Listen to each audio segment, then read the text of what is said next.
we'll reconnect at 3:30 p.m.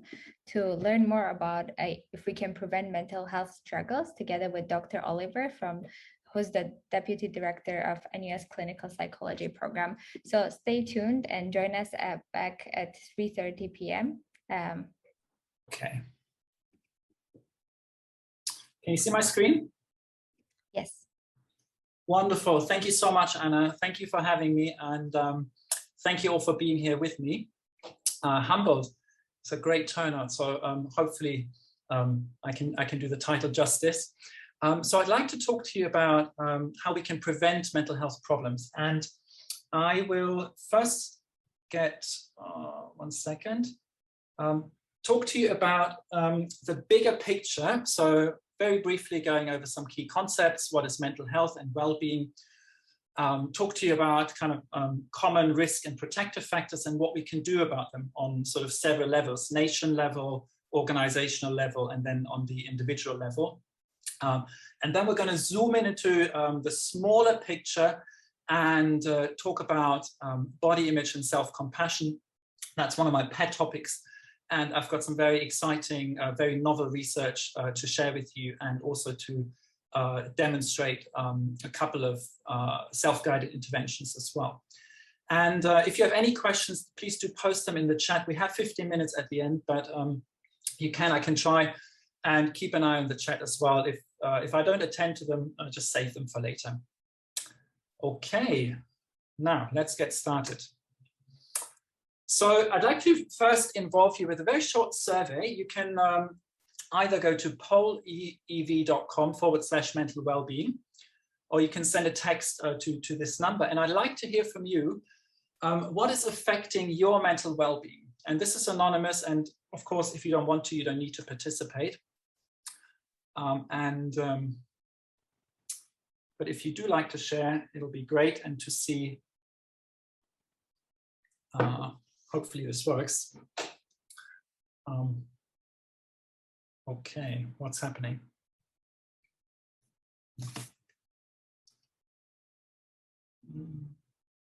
Okay, wonderful, it's working. Got worried for a second. Okay, relationships are affecting mental well-being. Yes, work and work stresses, family relationships, comparing with other people for sure. Yes, the COVID-19 pandemic and all the lockdowns surely have not helped our mental well-being a lot. Okay, I can see a lot of you are mentioning work and work-related stresses and relationships. This is a very common stressor and shared by so many people, and it's so important for our mental health. Caring for our children, the entire ecosystem. Yes, I'll have a slide in a moment on social factors as well, and what nations can we do on a larger level. People working from home, yes, has maybe its benefits, but does come at a cost as well. And this is great engagement. Thank you, guys. This is really good to see, and it's a shared sentiment. It seems so. It seems that relationships and work stress comes out quite on top, and being able to disconnect. So as part of the work from home, a lot of us probably finding it quite hard to switch off, and the boundaries are quite blurred. Okay, this is great stuff, guys. Really wonderful. Thank you for participating.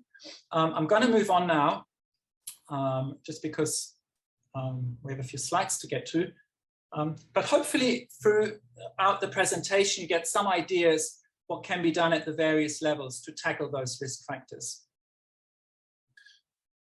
Okay, so it is, of course, not big news to you that mental health problems are occurring around the world. There's way too many people who suffer from and with mental health problems and the related disabilities. And as I said, the COVID-19 pandemic has not helped. The data that's emerging is really showing that prevalence rates have gone up. And that's to do with all the stresses that come out of the pandemic, the safety measures, adapting to the new normal, not being able to switch off.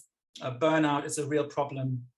And knock-on effects for health and well-being are really, really real. So psychologists often use this very generic, very broad model to understand mental health. And largely speaking, we're looking at sort of three main factors that contribute to mental health. Of course, there are biological factors and things we do that have a physiological effect, such as substances, alcohol, also exercising. Psychological factors, the way we think about ourselves, the world, other people, the way we cope and regulate our emotions, if we can tolerate uncertainty. These are all psychological factors. And then probably the most important ones are social factors. So it's absolutely crucial. The early years in our lives are very, very important, especially if there are bad experiences, trauma, abuse experience. They can have lifelong effects, knock-on effects on our lives. Family and peer relationships that came out in the survey as well are hugely important. Our school experience, whether we were bullied or singled out, is extremely important. And also the culture we live in, whether mental health is stigmatized or normalized, is all related to help seeking. And I'll come back to media later as well. And traditionally, historically, mental health has been thought of as falling in two categories, either well or unwell. And we know that is not true. Mental health is much better understood as falling on a spectrum of normal human experiences, where you have poor mental health on the one side and positive mental health or well-being on the other side. And depending on where you are on this spectrum, you have different needs. So people who are more on this side may benefit from interventions and treatment.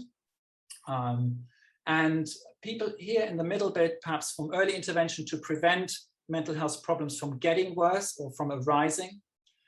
And people who are thriving and generally functioning well, they may still benefit from well-being promotions. And this is often misunderstood, but really mental well-being is more than just the absence of mental illness. It really is.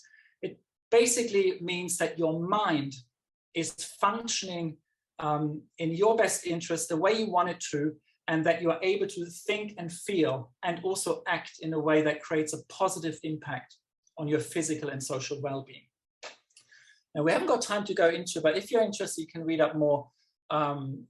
If you look for this book, Martin Seligman is one of the leading figures in the positive psychology movement. And they're talking more about the ingredients of well-being there. And it's an absolute no-brainer that there's no health without mental health. And this slide, or this figure is taken from the Swiss Re website. We're doing some research, very exciting research at the moment with Swiss Re on looking at the benefits of health promotion and well-being on the individual. So we now know that good mental well-being has, of course, has effects on our mental health, but also on our physical health. So people who have a good sense of optimism, good self-esteem, they tend to have better stress coping, and they tend to have better cardio health. And in other words, they tend to live longer. So these are really important factors. And of course, they're all interlinked. Now, how can we prevent mental health struggles? How can we build good mental well-being? And, I'm afraid to say there's just too many things we can do. But what works? How well does it work? And how's our money, or where's our money best spent? Now, I suggest the best way forward here is to address the risk factors that are associated with onset of mental health problems, and also build and strengthen protective factors. And whenever possible, to do that in an evidence-based way. But this is not always possible, and it's quite difficult to do sort of randomized trial on a nation level when there's policy change. Now, I apologize, this is quite a busy slide, and don't get too bogged down on the details. It's also not an exhaustive list, but I wanted to share with you or highlight that you can think of risk and protective factors on these sort of three main levels. So we've got risk and protective factors that affect the individual, on the organizational level, and of course on the nation level as well. And these are all cumulative effects. And whenever possible, we do what's within our control. And some of those things here are not in our control. And that's another very busy slide. I just wanted to share some examples from the nation level. So some macro strategies you can think of. These are anti-stigma campaigns governments can run, generally addressing inequality and sort of big policy changes. This can be done from the government level. Micro strategies, we see a lot of that at the moment. It's really organizations, companies, the corporate world is waking up to the importance of putting our well-being center stage. This is all about training staff, educating them on awareness, increasing resource awareness, improving the EAPs, running anti-bullying campaigns, and so on. Lots of stuff can be done on the institutional level. And then the person-centered interventions these are just some examples. And I'm going to zoom in a moment on self-guided health and well-being interventions, things you and I can do in our own time.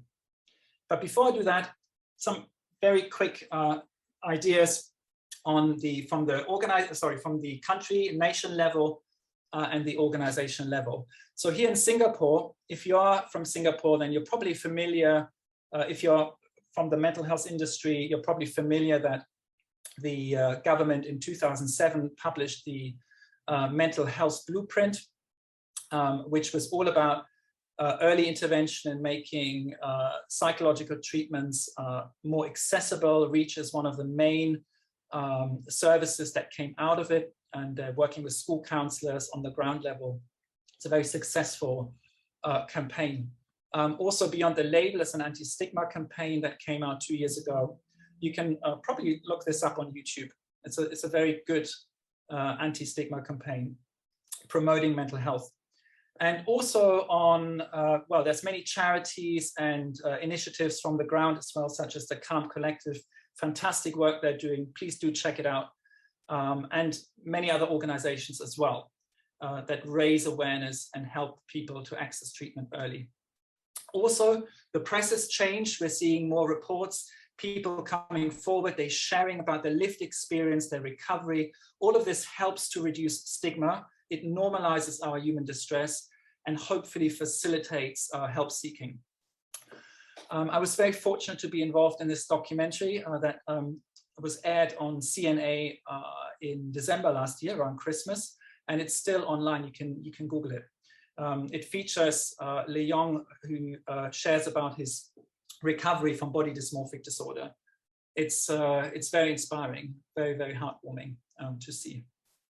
Okay, some quick ideas. So from NUS, just to share with you, we had a very successful Are You OK campaign that destigmatizes mental health and raised resource awareness. And it's a lot about leading by example. And we had our chief people officer speak about his own experience using a counseling service, the EAP we have.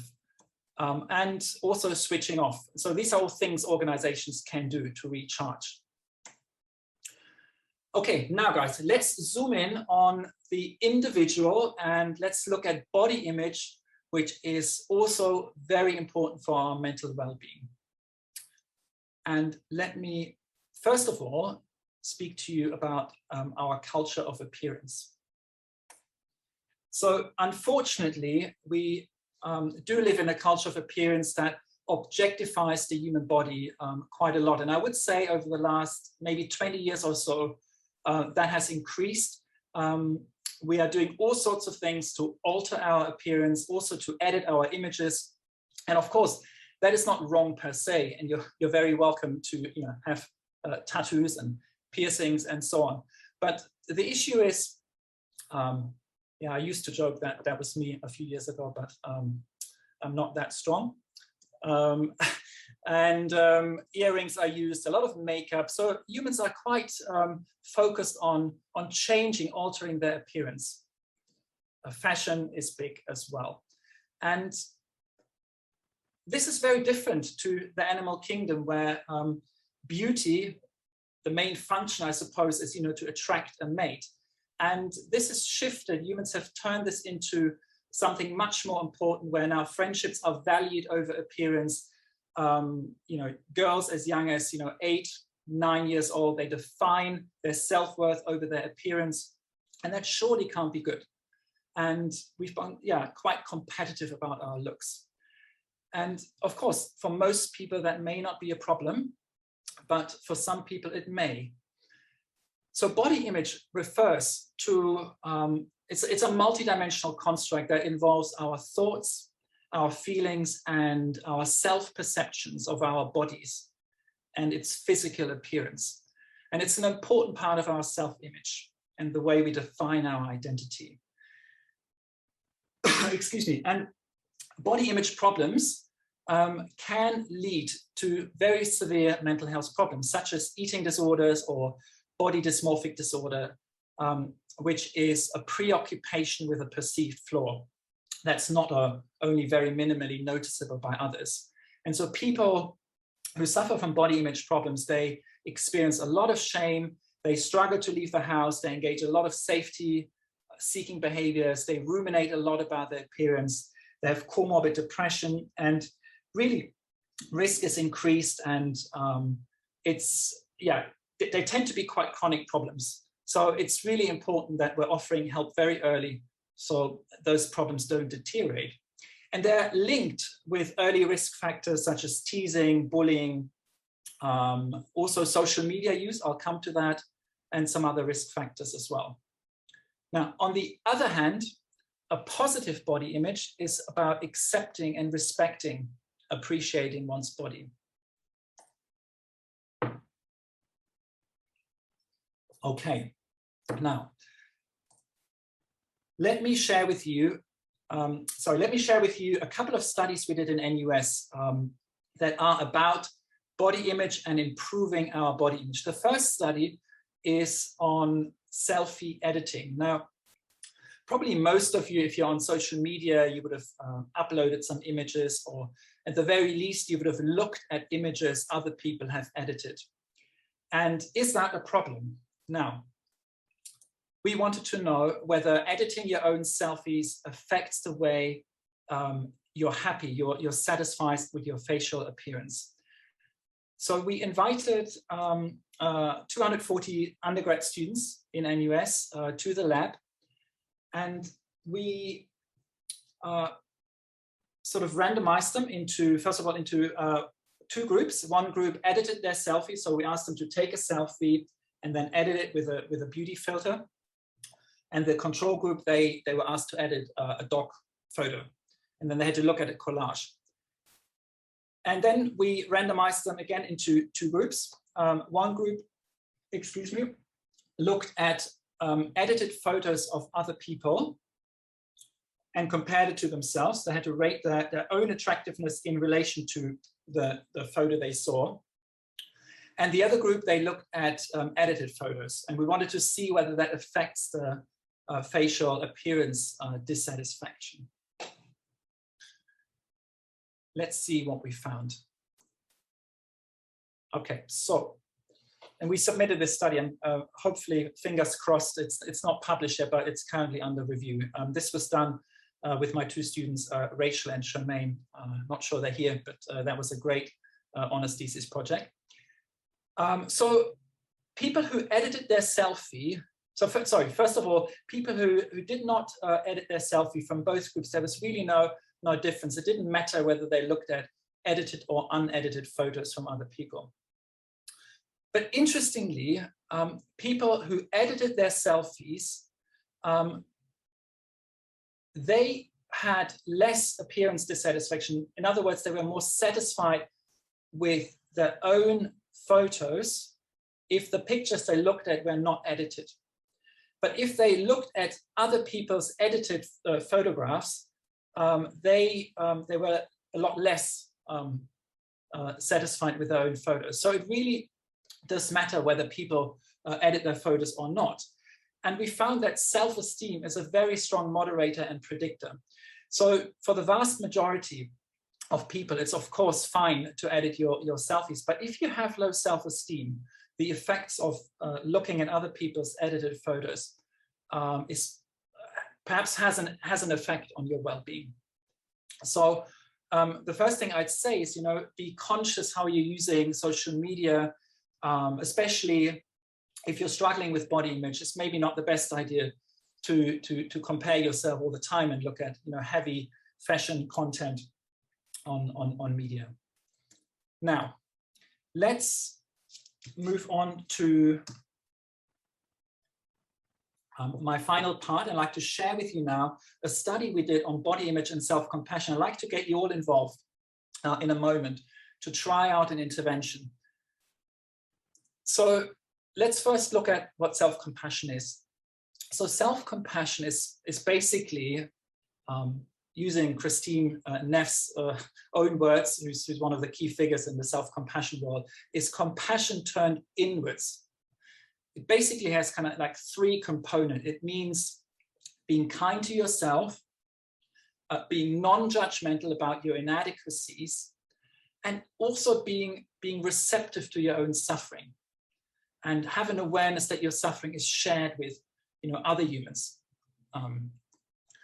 And there is really good research coming out now that shows that if you build your self-compassion, it can really buffer against body image concerns, especially from thin ideal internalizations in women, and also from media pressure. And there's really only few studies out there that looked at mobile app-based programs, self-guided programs that can help people improve their body image.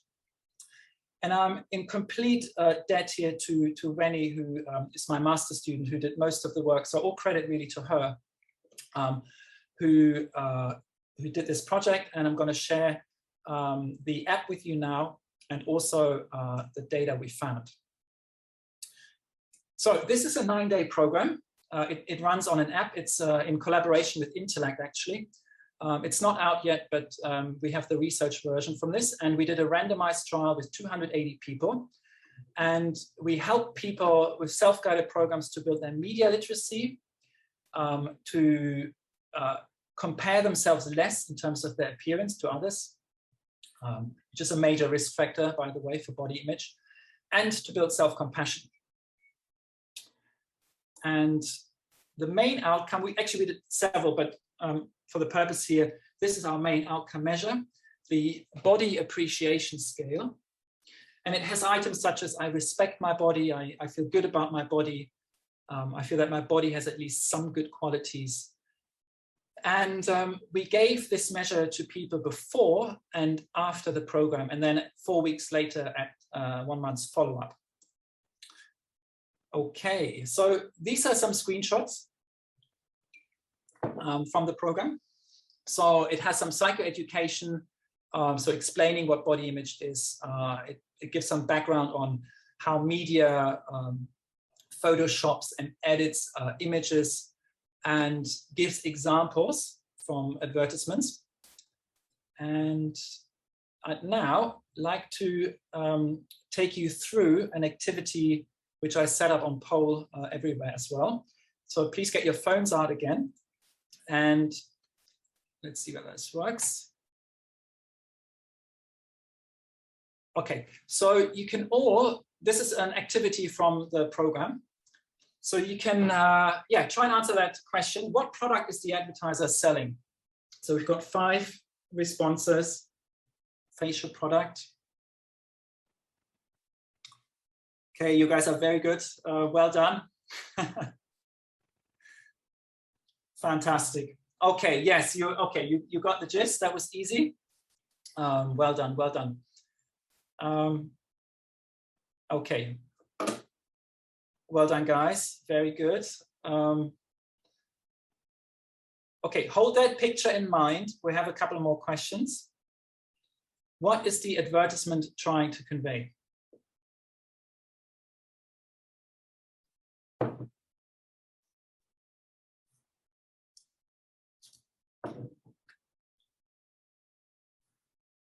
Yes, beauty.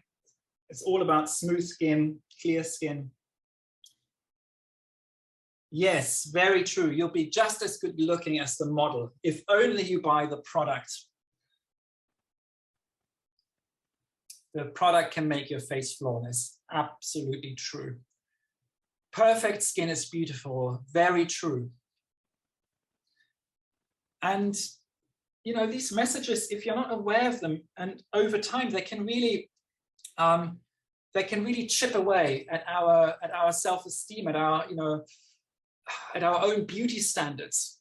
So there is some research that shows as well that aesthetic sensitivity and raising your aesthetic standards, possibly affected by these beauty advertisements, can be related to body image problems. So that's why the app is trying to raise media literacy and helping people to be more aware. Yeah, you all got it. Very good. Thank you again for participating.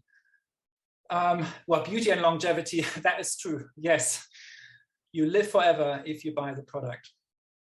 And you need the product to look beautiful. And so if people around you start using those products, you can see, appearance becomes competitive. And we internalize those ideas and we make them our own. We like to think we have a free will. We buy those products because we think we want to. But do we really? So yes, and confidence, yes, precisely. So yeah, very good. Thank you guys. You absolutely cracked it. You're not going to fall for those ads. That's very good. Okay, let's look at the next item. What tactics could the advertiser have used? Let's see. They're using flawless models. So yeah, and probably exactly they Photoshop them. Common everyday people.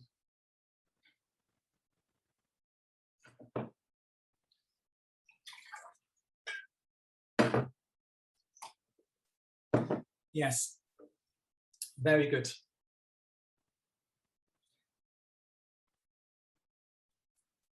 Lighting, fear of losing out, inferior complexity, psychological, yes. Yes. Tricking people into all the things you've just said on the previous item.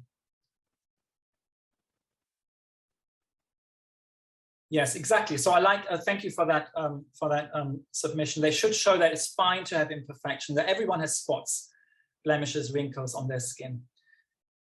In fact, many of the people I work with in therapy who have body dysmorphic disorder, many of them are worried about their skin complexion, or they're worried about the pimples they have, acne, even when it's very, very minimal.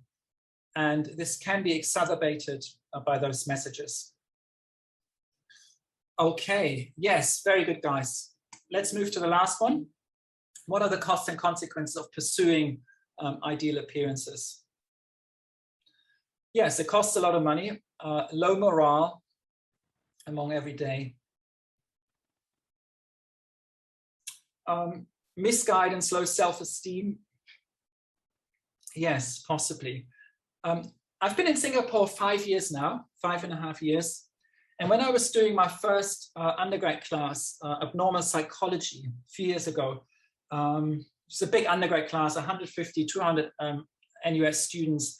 And at the end of my last lecture, the students gave me a goodie bag and it had skin whitening products in it. And I didn't know what to do with that.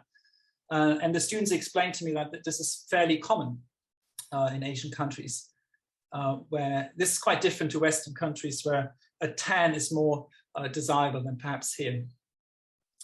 Okay, diminishing low self-confidence. Yeah, so lots and lots of psychological costs, guys. Very, very true. And probably leading to insecurity. And again, not for everybody, but for people who are vulnerable, I should really add, okay? So let's look at the last component and then we move to the Q&A. So the last session from this program is on self-compassion. And I'd like to take you back on the poll. And this is only one item, I think. Okay, let's see. So have you ever noticed what you say to yourself when you are feeling bad about yourself? Let's try to soften this self-critical voice with compassion. What would you say to yourself? What kind of encouragement and support? Think about what a wise nurturing friend a parent, mentor, or teacher would say to you?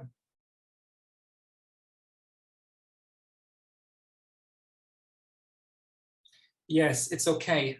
Try again. Work in progress. Everything will be all right. You've done your best today. Just start again tomorrow. Be kind to yourself. Sayang, sayang. Yes, you've done a great job. Everyone's different, have their own strengths and weakness. Guys, this is absolutely wonderful. And importantly, hopefully you can say this not with a critical tone, but with a calm, kind, compassionate inner voice. So don't shout these at yourself, if that makes sense. Failure is good learning experience. You're beautiful in your own skin. You're only human. I can do it. Yes, absolutely wonderful. And this requires practice. It's a lot easier to give this kind of support to our friends and other people than to apply this to ourselves. A small step forward, yes, is still a step forward. Guys, I like it a lot. Very, very good. And I'm going to wrap up my talk now. Thank you. This is really good participation. So hopefully you found this useful. These are some more screenshots from this body image and self-compassion program. And I'm going to very quickly show you now the results from our trial. So after the 9-day program, we found that the body image program had significantly more body appreciation than before. So there was no real difference. If anything, the control group had better body image appreciation before, but this was flipped around after, so clearly showing that this is effective, and it was largely maintained at follow-up. Cooperation is another learning path we gave them as a sort of active control. And for self-compassion, it looks very similar. We found that at baseline, there was no difference between the groups, but after the 9-day program, there was significantly more self-reported self-compassion in the body image group. And this was also largely maintained. This is still significant. They're sort of moderate effect sizes. So not bad for a self-guided program. Okay, my last slide, no, second last slide. What can we do? In summary, now, preventing mental health problems from getting worse or rising requires a multi-level approach. We need to address the risk factors, and I really only very quickly showed you some, and the protective factors we need to strengthen. Of course, those that are within our control to build our resilience. And I'm not going to lecture you guys, you know all of this. Besides the usual tips, right? Eat well, sleep well if you can, exercise, recharge, try and establish healthy work-life routines. A lot easier said than done, I know. Focus on building self-care habits and self-compassion. I can't stress how important this is. Set yourself goals if you can, and if you can, track your progress. And lastly, do check in on yourself, prioritize your well-being. Just to share, these are some self-guided programs. This is from Intellect, and you'll be, stay tuned, there'll be more self-guided programs coming. And also, if you're in Singapore or actually overseas, I highly recommend you look at Mindline, and there's lots and lots of other resources out there, MindFi and others for mindfulness. A lot of the stuff is free, so use the resources, and of course, if you need professional help, please go and get it. Okay, slightly overrun. Thank you guys for your time and engagement, and let's look at your questions. I did miss the chat a little bit, so I'll have a look at this now, and you can raise your hand, and I believe you can speak up if you unmute yourself. Okay.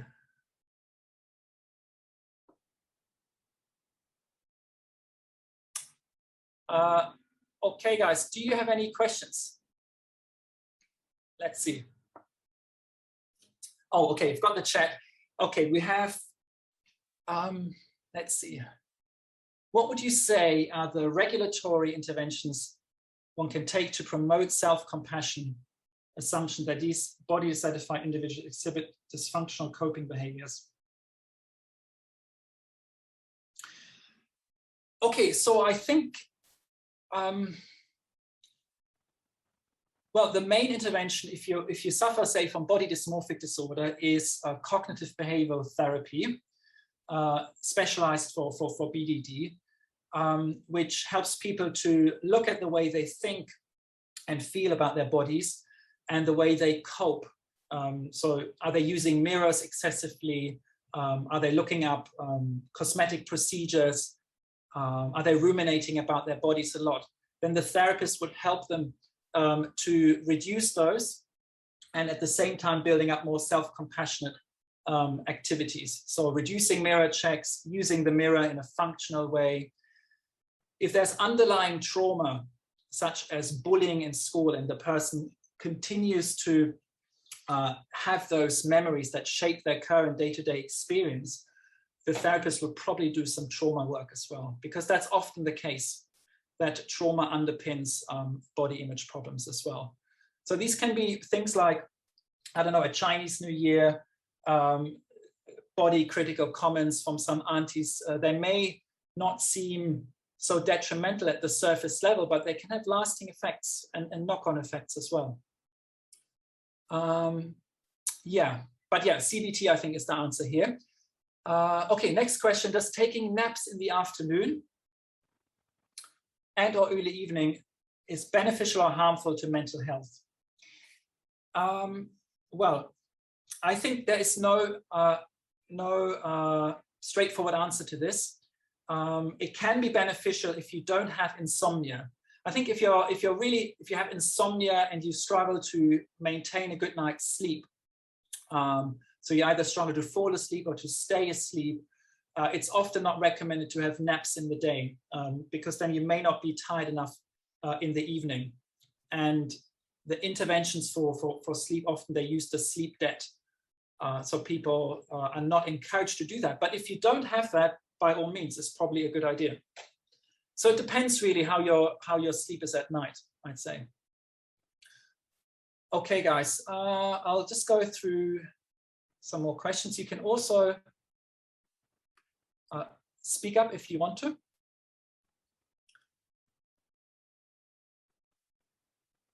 Okay, how does society work balance the need for clients to take a break from time to time and the need for workers to be available at work? Yeah, I think this is for organizations, for companies, and to encourage their staff. I think that's much easier said than done, but I can say, for example, in NUS, we now have a health and well-being office, and the main goal is to support the workforce and to make policies more compassionate, to help people access resources, and well, basically support people in finding the right balances. The right to disconnect is something that was proposed last year here in Singapore, things like that. Someone is asking, when we feel down or depressed, what should we do? Try and use some of the resources. You can use self-guided programs. If you look at Mindline, they screen for depression as well. And you can fill out some self-screeners basically, and it really depends how unwell you are. If you're moderately depressed or more, it's probably a good idea to see a health professional, a therapist, or a psychiatrist, and get some professional help, or speak to your GP in the first instance. So usually a step care approach is a good idea. So self-guided programs are very useful, and a lot of people bounce back. And to build your resilience, you can use them, anyway. Mindfulness is a good idea. Building self-compassion. There's lots of tools out there.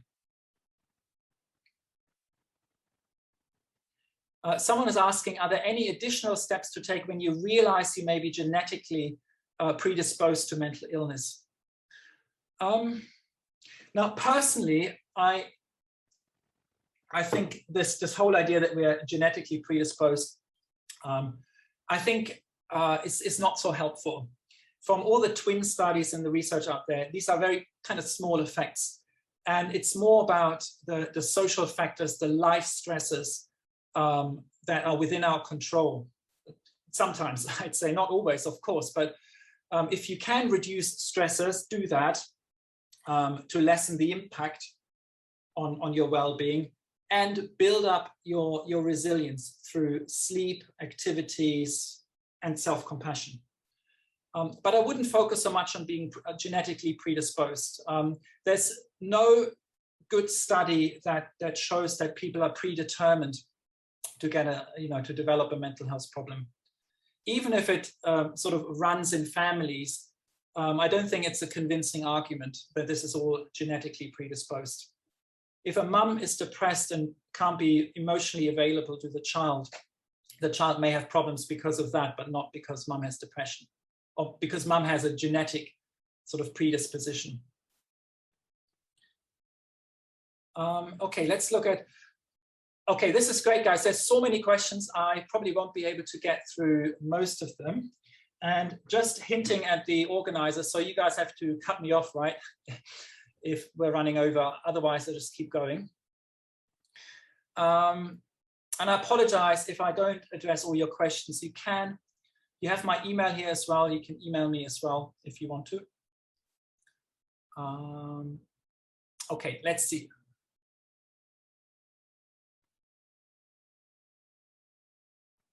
Okay, what if what you actually think about yourself is true? It almost feels like what society sets as a standard of beauty is actually true, real, and they treat you accordingly. How can one break away from that? Yes, that is a very good question. Look, I'm not going to lie, appearance matters. It really is important in our society, pretty much everywhere in the world. And most people have one or two things they don't like about their bodies. That's absolutely normal. It's for people who have a severe body image problem, be it an eating disorder or be it BDD, that's when this takes over their lives.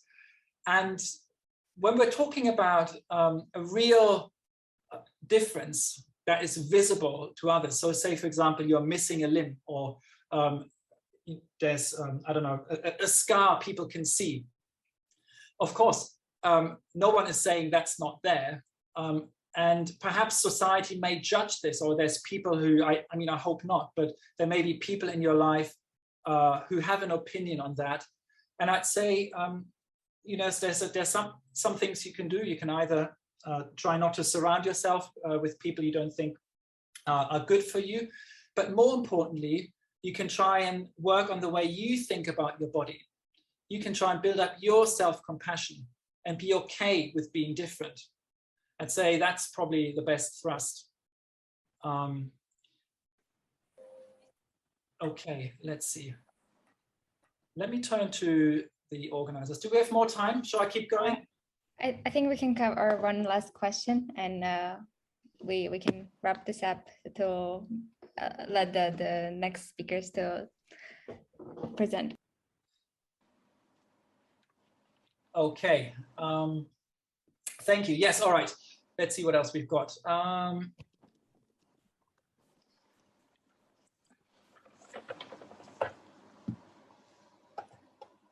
Okay, let's see. I'm just going to scroll through it. Okay, what does self-care entail when people say to exercise self-care? I know it's. I know, guys. Look, I apologize. I know we're all bombarded with all these messages. We're almost like we've got, you know, all these mental health days, which is great, of course. But you know, we're told every day to do more self-care, and that in itself can become a stressor, right? We're told to do more self-care, and that in itself can be stressful. I think. You need to, I mean, everyone needs to figure that out for themselves. You need to identify what your needs are, whether this is, if you find that your mind is always racing and you feel you're in the hamster wheel so much, try and see whether there's something you can reduce, time you can carve out. Some of the things I said earlier about switching off, I mean, a lot of this stuff goes without saying, and you probably don't need me to tell you that. You know, don't, you know, check your emails while you're in bed on your phone, things like that. So I'd say things that are within your control, try and address them. If you want to, of course. If you're perfectly happy, then I'm not saying you need to do more self-care. But yeah, it's about identifying your own goals. If you're not happy with your body, see whether you can do, be more compassionate towards your body. If you suffer from perfectionism, see whether you can lower that. Whether procrastination is something you're struggling with, see whether you can work on that. It depends on your needs. Yeah, hopefully I addressed that. Don't know. Okay, guys, I think we're out of time. I'm very humbled for your attendance and also for your engagement. Thank you. Thanks so much, Dr. Oliver.